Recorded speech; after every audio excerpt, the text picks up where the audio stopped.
Sí, hola, hola, buenas tardes a todos mis seguidores en las redes sociales. Disculpen la demora y la hora en la que estamos transmitiendo, no es una hora habitual, pero basada en un grupo de informaciones que están llegando a última hora, fundamentalmente dedicadas al mandatario cubano, el designado presidente cubano Miguel Mario Díaz-Canel.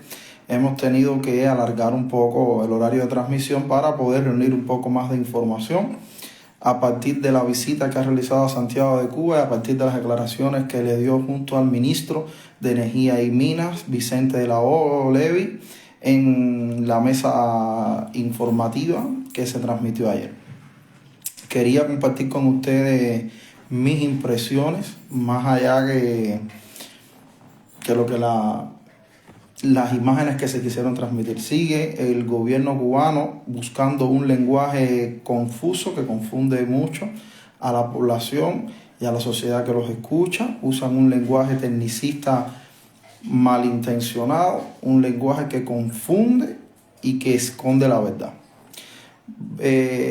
Vi completa la entrevista, estuve de acuerdo solo con dos cosas que dijo Díaz-Canel, con las otras no. Estuve de acuerdo con que la parte en la que él dice que si el capitalismo estuviera entrar a Cuba, no iba a ser lo que es la Cuba de hoy. Sí, estoy completamente de acuerdo. Evidentemente no va a ser lo que es la Cuba de hoy, va a ser una Cuba mucho mejor instruida, y con mucho mejor recursos de lo que tienen hoy. Y con lo otro también que estuve de acuerdo es con que verdaderamente sí existe una Cuba real y una Cuba virtual. Una Cuba virtual que ellos hacen pensar que todo está bien, una Cuba virtual que cuando usted mira la mesa redonda, mira a Humberto López, mira el noticiero, mira las informaciones que se están dando, todo parece indicar que Cuba está perfecto, pero cuando usted sale a la calle, José, mi hermano, buenas tardes, un saludo para ti. Disculpen la hora en la que estoy transmitiendo, el tema es que, como estaba explicando, buscando información. Y la otra es que la realidad de la Cuba que se está viviendo hoy, que es una Cuba en la que no hay pan, no hay corriente, no hay transporte, no hay combustible, hay una situación económica bastante cruel, hay una situación social extremadamente compleja, hay una situación muy desfavorable que no tiene, o sea, es un túnel que no se avisora la salida a la otra punta del túnel. Y por eso también estaba de acuerdo, no como él lo decía, pero sí considero que hay una Cuba que virtualmente, cuando usted mira los medios oficialistas de Cuba, parece que todo está bien, pero cuando usted va a la realidad, la Cuba real no es la Cuba que nos cuentan en los medios de información. Ayer el compañero Díaz-Canel, haciendo gala y alarde de su estudio como ingeniero eléctrico que es, y desconoce completamente la historia. Díaz-Canel decía de que antes del triunfo de la revolución en Cuba la corriente era muy limitada, o sea, solo en algunos lugares había corriente, y que la revolución llegó y hizo una revolución energética, pudiéramos decirle, ¿no? A mi entender. El señor Díaz-Canel desconoce la historia de la electricidad en Cuba, y el ministro de Energía y Minas metió la pata de una manera extremadamente grande y nos dijo a las personas que estudiamos y que estamos al tanto de cómo funciona el mundo, nos dijo que es un total desconocedor del mundo. Cuando el ministro de Energía y Minas ayer decía de que no son todos los países del mundo que tienen corriente en todos los lugares a tiempo completo, es muy pocos los países que tienen corriente a tiempo completo. Mire, señor ministro, déjeme decirle que hoy es verdad que una de las próximas guerras y las próximas crisis que va a tener el mundo es la corriente. Yo estaba viendo los otros días unas declaraciones de Elon Musk, donde hablaba de que próximamente las próximas crisis van a ser por la corriente si el mundo y la inteligencia artificial y las personas que se dedican a desarrollar esto en el mundo no se ponen en función de desarrollarlo. ¿Por qué? Porque el mundo hoy, cada día, como los autos son eléctricos, o sea, casi todo es eléctrico, el consumo extremado de la internet, de los celulares, del modo de vida de las personas, va siendo cada día más dependiente de la corriente eléctrica. Pero no tiene nada que ver con lo que está ocurriendo en Cuba. Porque ayer el ministro de la OLEIVA hacía esta alusión. Y yo siempre digo, yo cuando hablo no comparo ni con los Estados Unidos ni con Europa, no, yo comparo con Uruguay, que es el país donde yo vivo. Uruguay cambió hace ya unos años su matriz energética y el 95% de la corriente que se genera en Uruguay es eólica y solar. Cuba es un país que pudiera hoy tener un desarrollo en la corriente eólica y la corriente solar extremadamente grande, porque a nosotros nos sobra sol. El sol es algo que a nosotros nos sobra, pero vuelvo y repito, no hay intención política de parte del país de solucionar el problema. El ministro decía de que los países no brindan corriente. Miren, Cuba hoy tiene una de las corrientes más caras del mundo. Cuando usted compara el per cápita de corriente de contrasalario que gasta un cubano está gastando, si gana 3.600 pesos, muy normal. Saily, mi niña, un beso, te quiero mucho, saludo a tu mamá y a tu niñito, si el cubano común gana 3.000 pesos, gasta 1.500 en corriente, o sea, gasta casi 50% del salario en la energía eléctrica. Eso no ocurre en más ningún lugar. Jorge Castellano, hermano mío, un saludo, gracias por el apoyo y por la comunicación acá con nosotros. Entonces, amigos míos, el ministro de Energía y Minas ayer decía que el mundo no da corriente a todo el mundo. Eso es una manera para reírnos a las personas que sabemos mucho. Aquí en Uruguay, usted va a la empresa, como en Cuba se conoce como la Unión Eléctrica, aquí se conoce como la UTE, la Unión Técnica Eléctrica de Uruguay. Usted va a la UTE, hace un contrato, eso dura 2 minutos. Usted coge su celular y pone en internet, en Google, teléfono de la UTE, de la Unión Eléctrica. Enseguida le da a llamar, lo atienden una operadora, así que lo podemos ayudar. Mire, yo quiero contratar la corriente eléctrica. Sí, dígame su cédula, usted da su número de su cédula, usted dice la dirección de su casa por teléfono y usted no ha colgado el teléfono y está el carro de la empresa eléctrica montándole al instante. Eso no dura, ¿qué? 2 horas. 2 horas. Usted llega de Cuba, de cualquier lugar del mundo, se muda para una casa, o sea, porque aquí en el mundo moderno, cuando usted renta una casa, usted no la renta ni con agua ni con corriente. Esos son servicios añadidos que usted paga extra, diferente a cómo funciona en Cuba. Por eso es que el desarrollo funciona de una manera tan seria. Usted llama a la UTE viene en 1 hora, no demora 1 hora, y aparece el carro al momento, le conectan su metro contador y usted puede hacer en su contrato usted puede programar un plan eléctrico. Mira, yo quiero pagar 700 pesos, el plan mínimo de corriente, porque usted va a saber lo que usted va a consumir. Si usted tiene un apartamento que tiene un solo cuarto, un baño, una cocinita, y usted lo que tiene son 3 luces, un televisor y un refrigerador, una lavadora, usted no necesita un plan de 5.000 ni 6.000. Usted contrata por planes. Así funciona el mundo moderno.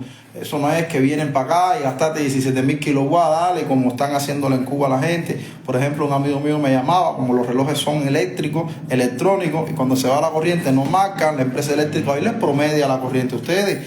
Y entonces usted dice, bueno, si yo me he metido un mes entero sin corriente, ¿cómo es posible que yo voy a pagar 2.750 pesos de corriente?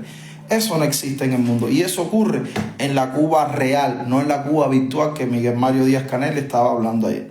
El presidente desconoce cómo funciona la corriente, cómo la historia de la corriente se desarrolló. El presidente no sabe que Cuba fue uno de los primeros países en utilizar el telégrafo eléctrico en la época de los españoles. Fueron uno de los primeros países en probar la corriente eléctrica. Fuimos el primer país del mundo en tener corriente soterrada. Y evidentemente en los años 50, en los años 40, antes del triunfo de la revolución, el desarrollo de la electricidad en el mundo era un desarrollo muy limitado. No existían las grandes plantas eléctricas ni las grandes generadoras de corriente eléctrica, o sea, no existían. Y evidentemente, marcado por el momento histórico, la corriente fue desarrollándose a medida se fue desarrollando el mundo. Evidentemente, los años 50, los años 60, los años 70 marcaron un antes y un después en el desarrollo de la ingeniería eléctrica en el mundo entero. no solo en Cuba. Y como fue el desarrollo normal de la sociedad, a Cuba, a la par de todos los lugares del mundo, le fue llegando la corriente eléctrica. Sí, porque es que ayer el presidente hablaba como si los que hubieran resuelto el problema de la corriente eléctrica en el mundo fueran los socialistas. Yo les puedo decir con toda la seguridad del mundo que hoy en China hay lugares donde la corriente eléctrica no llega. China, país súper desarrollado del primer mundo, hay muchos lugares en China hoy donde los chinos no tienen corriente. También les puedo decir que hay muchos lugares importantes en el mundo de turismo que su desarrollo y su fuerte económico precisamente está en no tener corriente. Y van grandes millonarios del mundo a aislarse del mundo donde no hay corriente. También eso ocurre hoy en el 2024, pero esa no es la imagen virtual que hay que transmitirle al mundo. La imagen virtual que hay que transmitirle al mundo y que el presidente no le quiere transmitir al mundo es que las plantas generadoras termoeléctricas de Cuba son del año 60 y del año 70, que tienen una tecnología de la Europa del Este muy atrasada, ya muy obsoleta, donde hoy no hay piezas de repuesto, y el país no ha invertido verdaderamente, no ha puesto sus inversiones en donde las tiene que poner.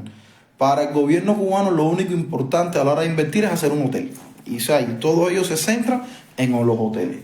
Así nos pasó a nosotros con los centrales azucareros, la tarea Álvaro Reynoso, y se destruyeron todos los centrales porque los centrales que teníamos eran de antes del triunfo de la revolución. ¿O ustedes no creen, igual que yo, que con la ayuda china, Cuba hoy el principal comprador, o sea, el principal cliente de la compra de azúcar cubana es China? ¿Ustedes no creen que China hubiese hecho un grupo de centrales azucareros modernos, muy desarrollados, en vez de usar la corriente térmica, usando la corriente solar, donde todos esos techos estuvieran llenos de paneles solares, donde los centrales Karina, un saludo, mi amiga, ¿cómo estás? Te quiero mucho. Marilyn Basayo, ¿cómo están? Un saludo para todos. Gillian Mirabal, buenas tardes a todos. Si el país hubiera querido desarrollar, China bien nos hubiera provisto a nosotros de centrales azucareros modernos, con lo último de la técnica del desarrollo. Los centrales azucareros en Cuba generaban un volumen importante de corriente en todo el periodo de molienda, donde las plantas generadoras no tenían la necesidad de generar de que el suministro completo de corriente eléctrica fuera basado en la generación térmica. Pero al ir destruyendo los centrales, nos fuimos quedando cada día con menos generación eléctrica. El gobierno ruso le hizo un préstamo a Cuba por 20 millones de dólares y se hizo la famosa planta generadora eléctrica que se hizo en Ciego de Ávila, está por Cienfuegos, Ciego de Ávila, está por ahí, que iba a utilizar el bagazo de la caña, iba a utilizar todos los productos estos que iban sobrando de las cosechas. Esa planta generadora no se ha podido desarrollar porque la hicieron mal. Los ingenieros que la desarrollaron la instalaron mal, tiene muchas deficiencias tecnológicas, el dinero se utilizó en otras cosas, no se utilizó precisamente para la planta generadora, y ahí está el contraste. Nuestro país no se ha dedicado a invertir un solo peso en comprar una planta generadora eléctrica moderna que tenga el último grito de la tecnología, y es mentira que el bloqueo ha hecho sus males, porque Rusia produce plantas generadoras eléctricas muy modernas. No tiene que necesariamente ser energía termonuclear, porque también se quiso desarrollar una planta de energía termonuclear que está en Cienfuegos y nunca se pudo terminar. O sea, no ha habido intención gubernamental, es mi criterio, mi humilde criterio, y hoy el país está sumergido en una crisis eléctrica que no tiene cómo salir. No se avisora hoy cuándo pueda salir y acabar el problema eléctrico en Cuba. El problema eléctrico en Cuba nos trae a nosotros como consecuencia que nosotros pasemos de unos calores brutales. No es Uruguay, que en Uruguay, por ejemplo, uno pasa 5 o 6 meses con un frío brutal y no usa casi corriente. En Cuba, el desarrollo de la famosa revolución energética dirigida por el compañero Fidel le dio a todo el mundo olla eléctrica, olla reina, olla rosera, fogón de inducción, refrigeradores y aumentó el consumo. La gente necesitaba desarrollarse y empezaron a traer acondicionados, y eso es bueno. La tecnología, el desarrollo es bueno. Hoy en Cuba, cada cubano tiene como mínimo un celular, y son a veces 5, 6, 7 millones de celulares conectados a la misma vez. Hoy el desarrollo del transporte en Cuba se ha basado fundamentalmente en la motorina eléctrica, o sea que el consumo en Cuba ha subido, y las personas que dirigen el desarrollo eléctrico en Cuba no han pensado en esto, en el crecimiento potencial de la demanda del país. Hoy la demanda del país supera los 3.400, los 3.500 megawatts, y ellos hoy no están produciendo ni 1.700 megawatts, ellos están al 50% de la capacidad. También Fidel pensó en los famosos grupos electrógenos que después que se trajeron nunca se les dio mantenimiento, nunca se les compró las piezas de respuestas oportunas. Los combustibles hoy no los pueden tener a la mano, y ayer a Díaz-Canel se le fue diciendo que la persecución, fíjense que él enmarcaba, a mí me llama mucho la atención cómo él enmarcó y explicó de una manera muy superficial a qué le llama a él la persecución, pero no explicó a cómo están comprando los combustibles, quiénes son los principales proveedores de combustibles para Cuba, a qué precio se está cotizando el combustible en el mercado, a qué precio está llegando el combustible a Cuba. De eso no habló. No sé si ustedes se dieron cuenta, si vieron ayer Dori, te quiero mucho, quedé contigo, la semana que viene nos estamos viendo, te llamo hoy por la tarde cuando termine la directa. La corriente eléctrica en Cuba es basada fundamentalmente en generación térmica, y a raíz de que se destruyó por el fuego el famoso trueno, la planta esta de supertanqueros de Matanza ha venido a causarle al pueblo cubano un verdadero caos energético. Hoy el principal problema que tiene el país ni siquiera está en la compra de combustible, ellos no son capaces de decirlo, está en el atraso que han tenido en hacer una nueva planta de almacenamiento como la base de supertanquero de Matanza. Ahí es a donde está el principal problema. Y esa es la Cuba real a la que Díaz-Canel no se refiere cuando se refiere a la Cuba virtual. Ayer también Díaz-Canel decía que si el enemigo, a lo que él le llama el enemigo, si el enemigo viniera a la Cuba no fuera a ser lo que es hoy. Y es real. Yo no sé a qué le llama Díaz-Canel el enemigo, pero si mañana tuviéramos una Cuba libre, yo les puedo garantizar que no va a ser por medio de los americanos. No van a ser los americanos los que van ahí, va a haber muchos cubanos muy capaces, muy preparados en el mundo entero, con muy buenos proyectos, y nosotros los cubanos somos los primeros que no vamos a permitir que los americanos vengan a comerse el manjar nuestro. También ayer leía las declaraciones que hacía Humberto López sobre la ley Helms-Burton y la manipulación que hizo. De ello voy a estar hablando mañana en otro programa, porque hay cosas interesantes que el pueblo no sabe sobre la ley Helms-Burton, sobre qué cosa es la ley Helms-Burton y qué dice. A nosotros siempre nos han dicho que la ley Helms-Burton es una ley hecha por los americanos para, en el momento en que la revolución caiga, apoderarse. Toda una manipulación y toda una mentira. Mañana vamos en un próximo programa a estar hablando sobre la ley Helms-Burton y por qué Humberto López miente en el noticiero. Ayer estaba leyendo un análisis importante de varios abogados cubanos que viven en el extranjero, que analizan la ley por acápite, por capítulo, y tienen el valor de escribir y decir lo que Humberto López sabe, pero no dice. Amigos míos, muchas gracias por la paciencia, por el acompañamiento que me han dado hoy en esta tarde. Disculpen que no fue el horario habitual, pero basado en los acontecimientos, quise esperar un poquito más para poder transmitirles hoy.